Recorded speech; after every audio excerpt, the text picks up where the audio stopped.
जय मसीह की। हम आज का वचन आपके सामने रखते हैं और वचन है मत्ती 18 उसका 3। मत्ती 18 उसका 3। मत्ती 18 उसका 3। और लिखा ऐसा क्या है उसमें, और कहा, मैं तुमसे सच कहता हूँ, यदि तुम न फिरो और बालकों के समान न बनो तो स्वर्ग के राज में प्रवेश करने नहीं पाओगे। यानी कि बालकों के समान नहीं बनने से स्वर्ग राज में प्रवेश न करने पाओगे, यानी कि नहीं करने पाओगे, ऐसा लिखा गया है।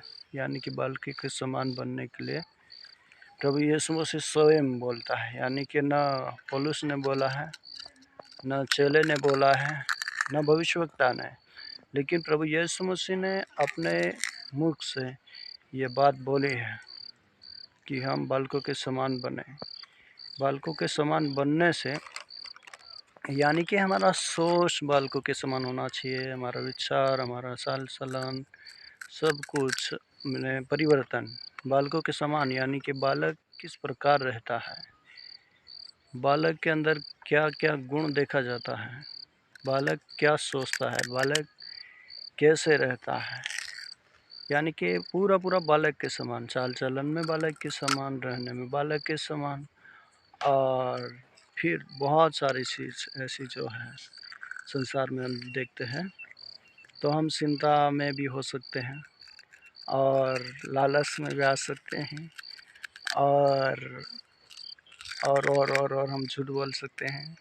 बहुत सारी चीज़ ऐसी है जो हम शान बनकर अपने जीवन में कुछ ना कुछ करते हैं, लेकिन यीशु मसीह बोल रहा है कि बालकों के समान अगर न बनेंगे तो स्वर्ग राज्य में प्रवेश करना हमारे लिए मुश्किल है, नामुमकिन है। क्योंकि बालक के समान बनने से हमारे लिए आसान रास्ता हो जाता है कि स्वर्ग राज्य में प्रवेश करने के लिए, क्योंकि वचन कभी झूठ नहीं बोलता। वचन जो है वो बाइबल कहती है वो हर एक बिंदु और मात्र टले बिना वह पूरा होगा, यानी कि वचन जो है वो पूरा होगा, लेकिन हमें बालकों के समान बनना ही होगा, तो तभी स्वर्ग राज्य में हम प्रवेश कर पाएंगे, प्रभु यीशु मसीह के पास हम जा पाएंगे। क्योंकि प्रभु ने कह दिया है कि जो बालक के समान न बनेगा वह स्वर्ग राज्य में प्रवेश नहीं कर पाएगा। प्रभु ने अच्छा कहावत किया था, ऊँट का सुई के नाके में से निकल जाना सहज है, लेकिन धनवानों का स्वर्ग राज्य में प्रवेश करना नामुमकिन है। क्योंकि प्रभु को पता था कि धनवान के जीवन में क्या क्या रहता है, इसलिए प्रभु ने वो सब कुछ दिया था, एक उदाहरण दिया था ऊँट का।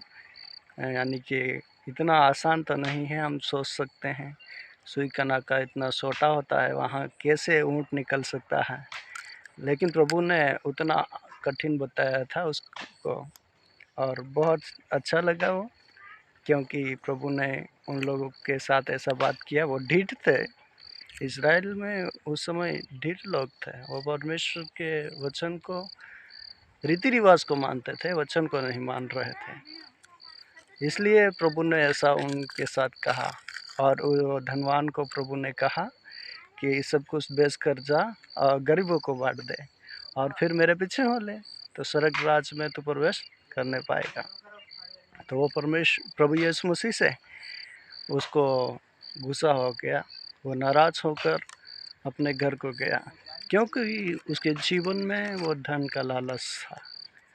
वो बहुत सारे घमंड में हो सकता है, अभिमान में हो सकता है, अपने आप को राजा समझता होगा, अपने आप को भगवान भी मानता होगा, यानी कि पैसा ही मेरे लिए सब कुछ है यह सोचता होगा, यानी कि यही मेरी ज़िंदगी है यही सोचता होगा।